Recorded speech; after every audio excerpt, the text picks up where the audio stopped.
Bonjour, bienvenue à toi, je suis Genesis. Je suis l'autrice de Maintenant je vis, un livre qui est accessible, disponible sur toutes les plateformes en ligne, la FNAC, Amazon, Cultura et tous les autres, et aussi sur commande dans toutes les librairies. Donc pour ceux qui ne me connaissent pas, je suis éveilleuse de conscience. Je suis simplement là pour t'emmener à te poser les questions fondamentales sur qui tu es vraiment et pourquoi tu es ici sur Terre. Aujourd'hui, on parle du mariage. Tu veux te marier, c'est le thème d'aujourd'hui. Alors, le mariage, comme je disais dans une précédente intervention, au-delà de l'institution, c'est le lien. C'est une alliance de mariage. Je parle ici, une fois de plus, l'alliance entre deux êtres, c'est-à-dire l'énergie masculine et l'énergie féminine, l'homme, la femme, si vous voulez. C'est le lien qu'il y a entre deux personnes, deux êtres. C'est ça en réalité le mariage. Parce que Dieu, le Créateur, n'est pas dans nos considérations mondaines. Le mariage, l'institution, l'État et toutes ces choses. Non. C'est l'idée derrière, c'est de pouvoir fusionner avec tout ce qui est. C'est-à-dire de pouvoir fusionner avec la création. C'est-à-dire de pouvoir être un malgré les différences. Donc c'est cette complémentarité-là, c'est ce lien, cette alliance, le mariage. Au-delà, je répète, de l'institution. Tu veux te marier. La première question que tu dois te poser, pourquoi tu veux te marier? Est-ce que ça répond à un besoin en fonction de la pression sociétale?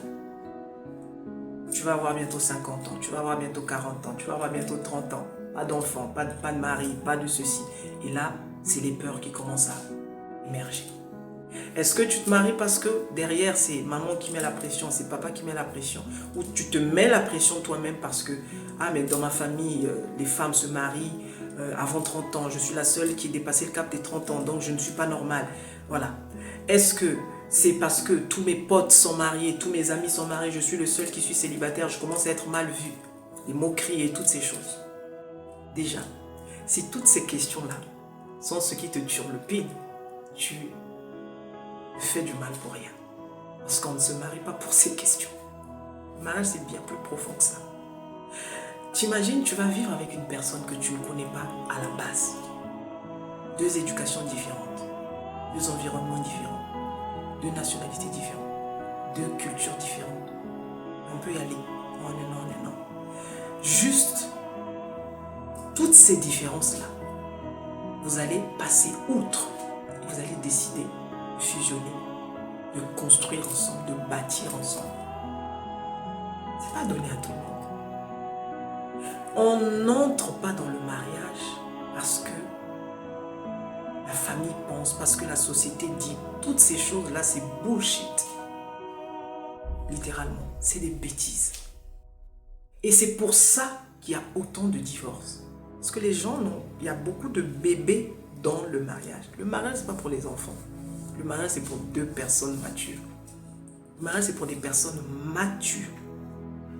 Quand tu sais, quand tu crois, quand tu as atteint cette dimension mentale de pouvoir accepter l'autre tel qu'il est, de pouvoir donner. Je dis bien donner. Tu ne rentres pas dans le mariage pour prendre. Tu rentres dans le mariage pour donner. Et parce que tu donnes, c'est ça qui fait de toi un homme, un être mature.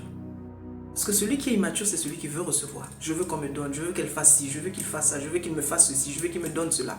C'est pas ça le mariage. Et donc la question que tu dois te poser, pourquoi je veux me marier?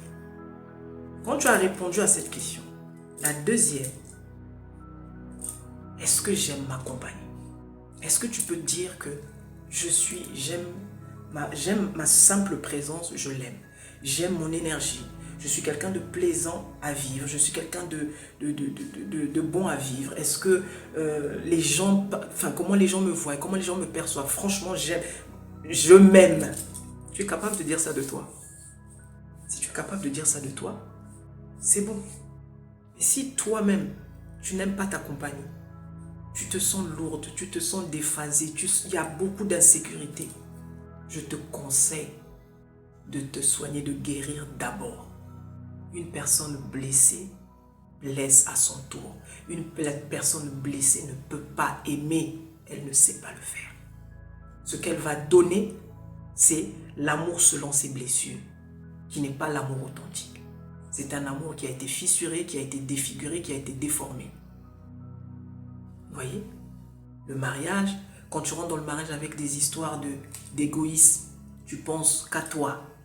C'est d'abord toi. L'autre, c'est après. Ou les enfants, c'est d'abord toi. Je ne pense pas que tu sois au bon endroit. Réfléchis encore. Les insécurités selon lesquelles, est-ce qu'un jour il va me tromper? Est-ce qu'il est fidèle? Est-ce que je peux lui faire confiance? Est-ce que si je lui donne de l'argent, les yeux fermés, je peux dormir? Il ne va pas aller dilapider l'argent que j'ai travaillé, par exemple. Surtout les femmes. Est-ce qu'il ne va pas aller le dilapider? Est-ce que...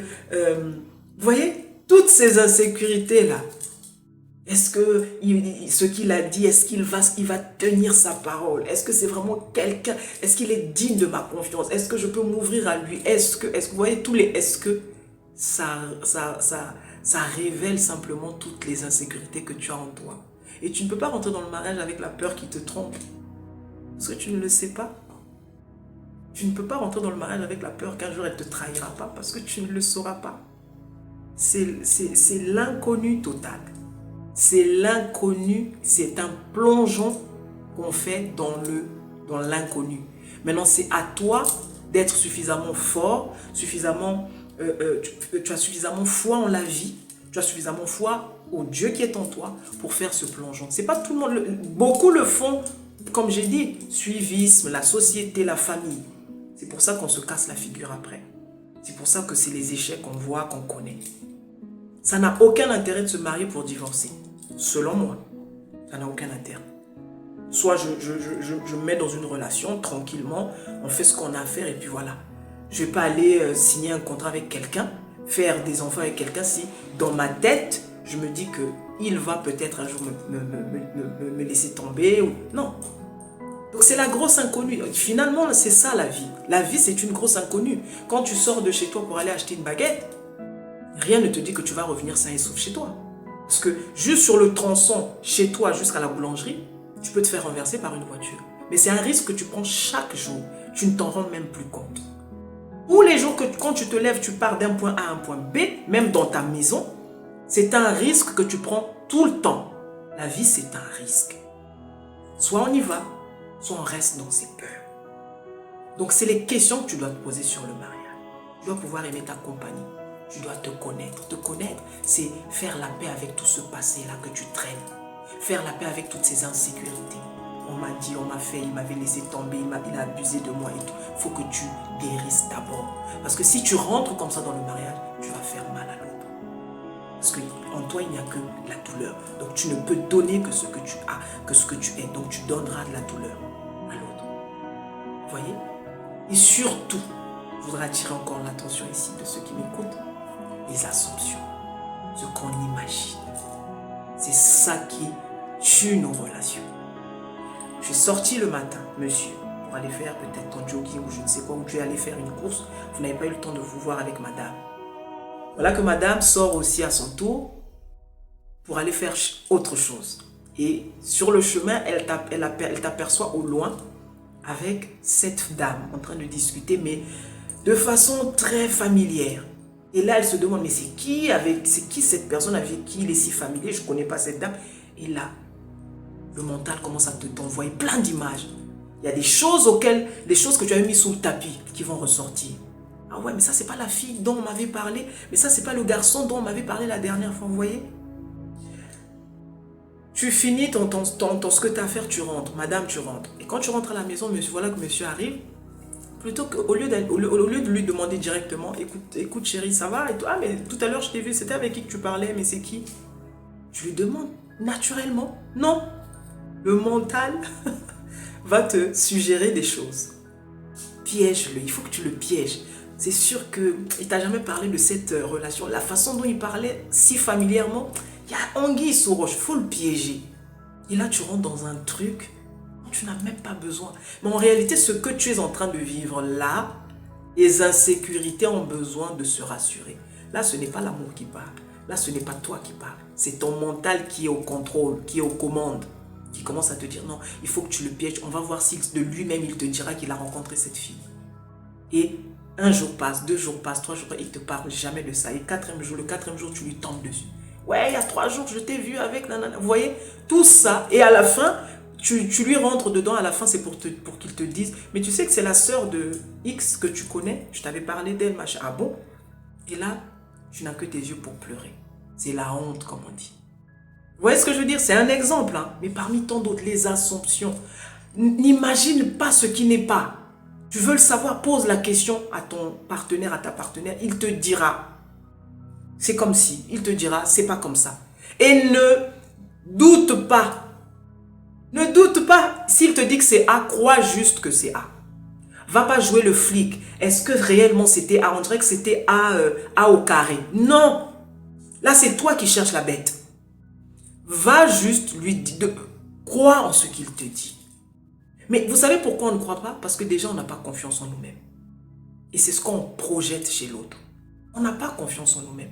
Donc, on va essayer d'expliquer inexplicable. Non, ce que j'ai vu, c'était comme ça et pas autrement. Non, non, non. Je te dis que c'est pas comme ça. C'est moi qui ai vécu ce que j'ai vécu. Et moi, je te dis que c'est pas comme ça. Donc, si toi, tu me dis que c'est comme ça, c'est parce que tu veux que ce soit comme ça pour pouvoir satisfaire ton mental, ton ego qui est en train de te parler. Je te dis que non. Vous voyez? Il faut apprendre à s'écouter, il faut apprendre à communiquer. C'est que comme ça que vous aurez une relation stable. Bien entendu, hein, il n'y a aucune relation qui commence parfaite. Tout le monde commence en balbutiant. Tout le monde commence en tâtonnant. Ça fait partie du jeu. Dès que tu vois quelque chose qui ne va pas, tu cries au loup, tu appelles tout le monde. Arrêtez. C'est pas ça le mariage. Le mariage, c'est pour des personnes matures. Tu as un problème avec ton mari, toute ta famille est au courant.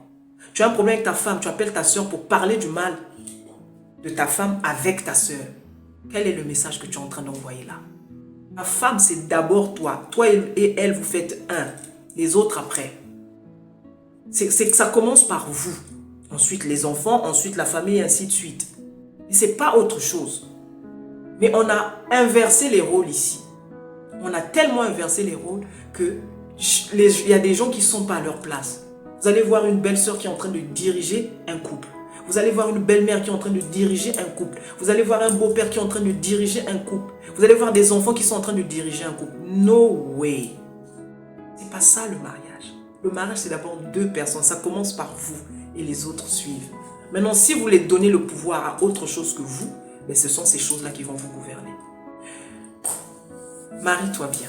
Je te le souhaite. Le mariage, c'est une très belle chose. Fais-le si tu penses que tu es prêt, tu penses que tu es suffisamment outillé, tu penses qu'émotionnellement tu es suffisamment équilibré, bien qu'on apprenne tous les jours. Fais-le et je t'assure que c'est une belle aventure. Mais c'est encore mieux quand tu le fais avec la personne qu'il te faut. Pas forcément la personne, la bonne personne, mais la personne qu'il te faut. Il y a une nuance entre les deux. Je ferai une autre vidéo là-dessus. J'espère vraiment que tu te réveilles. J'espère vraiment que tu prends conscience de qui tu es. Et j'espère vraiment que tu expérimentes le véritable être que tu es. Parce que c'est tout ce que tu es venu faire sur la terre. Bye bye.